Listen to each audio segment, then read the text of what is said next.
welcome to the show. Talking to you, and I love that you're in a different country. So talking to you from Brazil.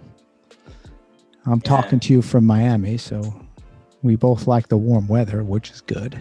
Yeah, sure.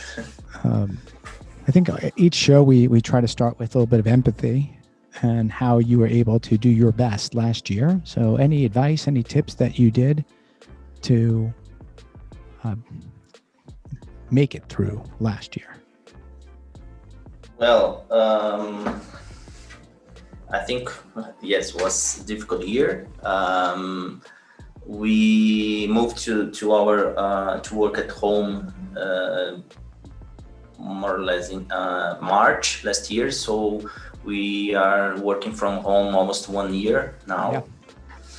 And well, I'm married. My wife is in the same situation. So the thing that we were able to do is that because we are facing the same challenge, and then I think at that time family was all the support you need, because we were having the same challenge, the same difficulties, the same issues with our daily work. And the good thing was that I live in a house which is not so common in São Paulo. Usually people live in an apartment. So I got the chance to every day at lunchtime go outside, look at the sun, walk a little bit. So that helped a lot. But unfortunately, I lost my father to the COVID-19. So he was one of the first ones in Brazil, not first one, but first 100 ones in Brazil. So we are starting to have the news here, and then it was even before the lockdown. But well, we manage. I think when we expect, we are hoping for the best, right? So let's face what we have to face. Let's wait for the vaccines. Let's do what we have to do. So we stayed at home. We didn't go outside. We used our mask and all this, what was required from us. And well, in the end, let's just hope we can go through this with everybody protected. Yeah, no, I agree. I'm sorry about the loss of your father. That's it's awful. That is just sorry about that. We are sorry about that. And then when we brought this community together, we are all about empathy and mindfulness. And thank you for sharing that story. I've not had that same experience. I've known friends that have COVID, but no close family members. So a couple of my family members have started to get vaccinated. So that's been nice. And a little bit of relief. And, the other part of this conversation is always about data, right? What data are you working with, and how were you able to even get work done? Like thinking about this tragedy that happened to you. I mean, were you even able to get things done last year, or was it just a blur? Yeah, well, I'm the chief data officer of the company. So I have a team working with me, and we were already experiencing this working from our homes even before the COVID. So we had a team I have a team that's used to work from home, and we had our tasks pretty clear on the beginning of the year. We have our goals, and well, we talked a lot. Yeah. We have daily meetings. We have one thing that was important for our work in especially in Brazil. We are used to have a lot of these get-together, these after work events. So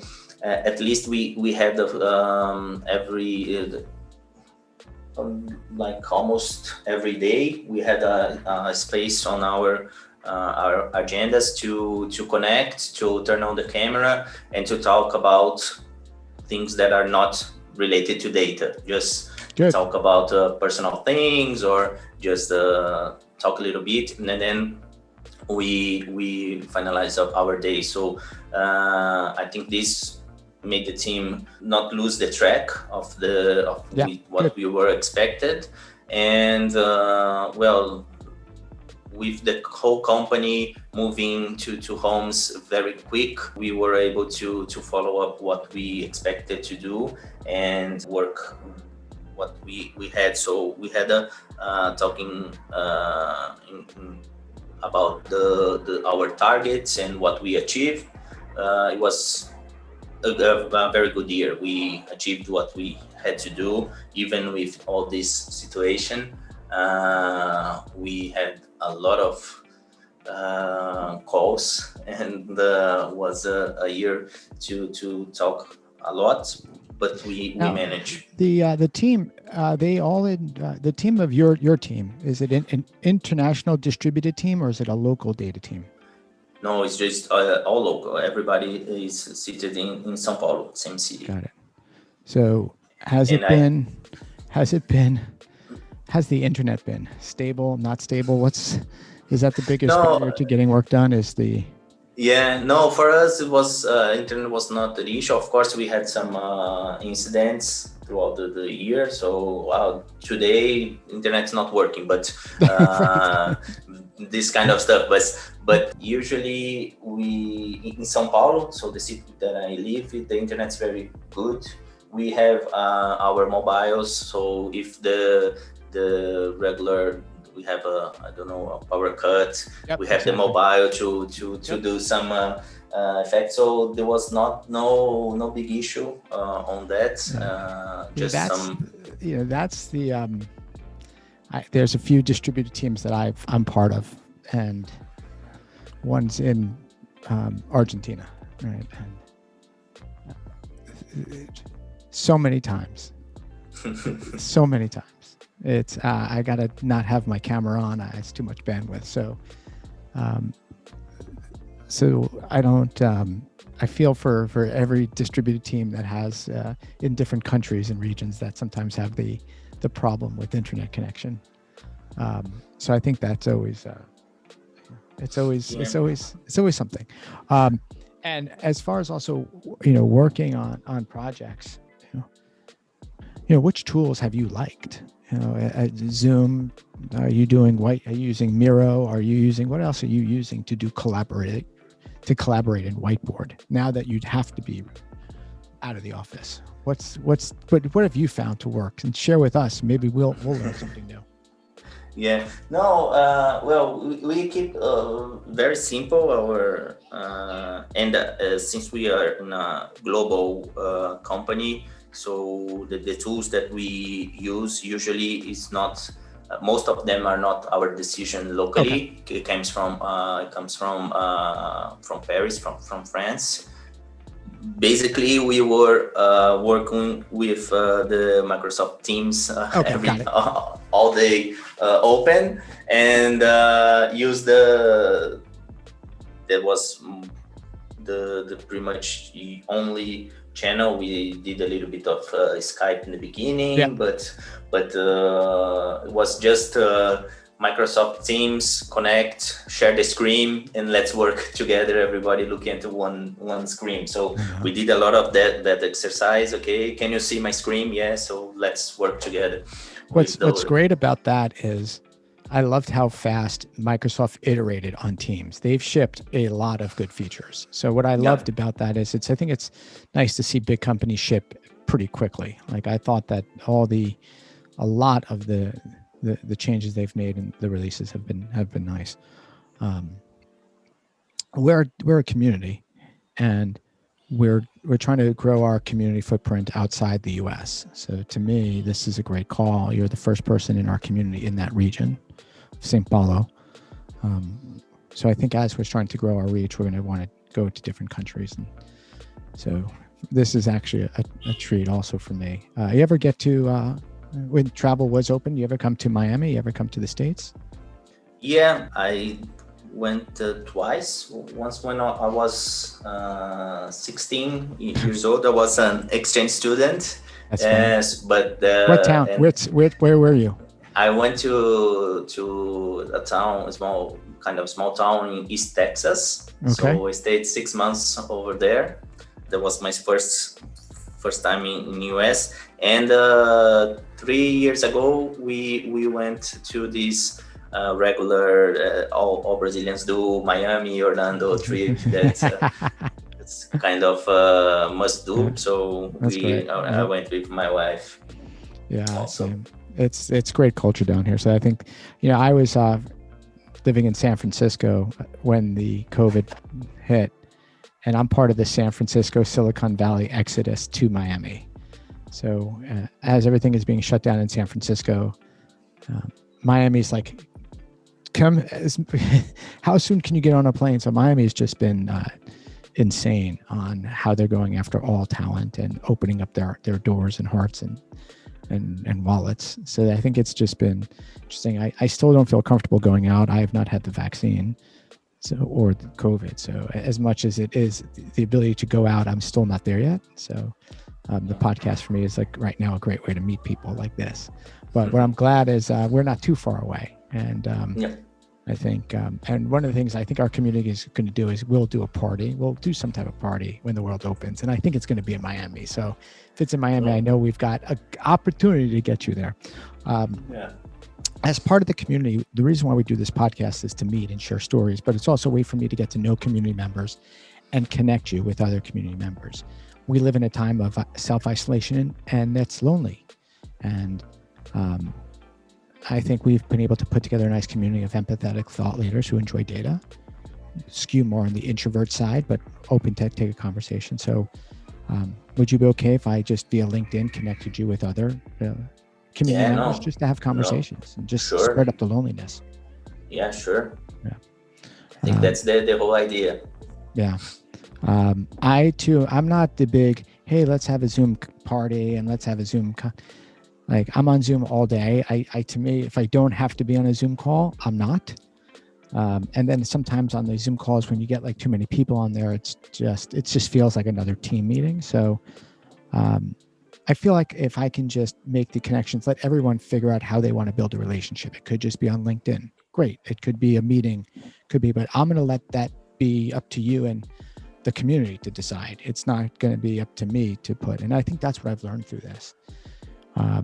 Is that there is since COVID happened and this travel has been slowed, we've been able to build this network of senior executives, C-suites or big thought leaders, because they're not traveling. People that would travel hundreds of thousands of miles a year are not traveling. So right now, while we're able to do on the calendar, I'll connect. And then maybe there's a line of business that needs something. You just might have gotten lucky that you met someone through the community, or maybe not. But I think this is about just helping people in this weird time. So thank you for being on the show. Yeah, no, thank you for the invitation. And you are right. We have a regional office, for example, in Madrid, Spain, and this is kind of strange, but we are much closer to them now because it doesn't really make a difference, because if they are in Europe or if they are in the US or in Brazil, because we are kind of having the same relation with everybody. So it really got us closer. Yeah, I agree. You don't feel like you're getting left out of the meeting, meaning like everyone's in a conference room and you're the person on the phone. Like it's kind of weird. You don't know if because when you dial in, there's already like talking about some story. So here I think everyone joins at the same time and leaves at the same time. And you don't feel like you're missing out on the conversation. I know people are saying that, so much innovation happens in the hallway when you're meeting somebody. I don't know. I think there is innovation. I don't think it's like, I'm still struggling on quantifying it. I've not heard someone say, I bumped into Billy at the cafeteria and we decided to build $1 billion P&L for the company. Like it was just, we were just having, and I just happened to see him. I'm like, I think there's some features that you can fix and maybe some initiatives, and those are all positive, like positive initiatives, positive features. But I don't know yet if I've heard anyone say, this $1 billion idea came through this, we bumped into each other. I haven't seen that. Maybe you've seen it. No, not really, but yes, I think we lost this connection. I think it's kind of everything's planned now, so you just don't bump up to somebody anymore. You just don't meet and just don't see across the street. So okay, we lost that, but on the other hand, we are more. We are trying harder to meet with people. You're trying to schedule some time. You're trying to do video Zoom conference to talk to relatives that are in another city. So I think it's like everything in life. You lose in some point and you gain in the other. I see it the same way. I think for me, I've always been mentored and coached on quick-paced meetings. Come prepared, right? Because you don't want to be at the end of the meeting where the team leaves and say, that was just a waste of my time. Again, another meeting with no decision. Like that is real. There are meetings at companies that you just go, oh, here we go again. That was a waste of my time. So what I found is through this is I think everyone knows that let's get this meeting from an hour down to 30 minutes. Let's get it done. Do I still need to be on this call? I hear that all the time. And I don't get offended. I'm like, and I'm usually one sometimes saying it. It's like, okay, it doesn't seem like you need me anymore. Okay. I think that's another positive. I'd rather do that than, everyone's got something else to do than sit on a call and just listen if they're not needed. So I think that's another positive.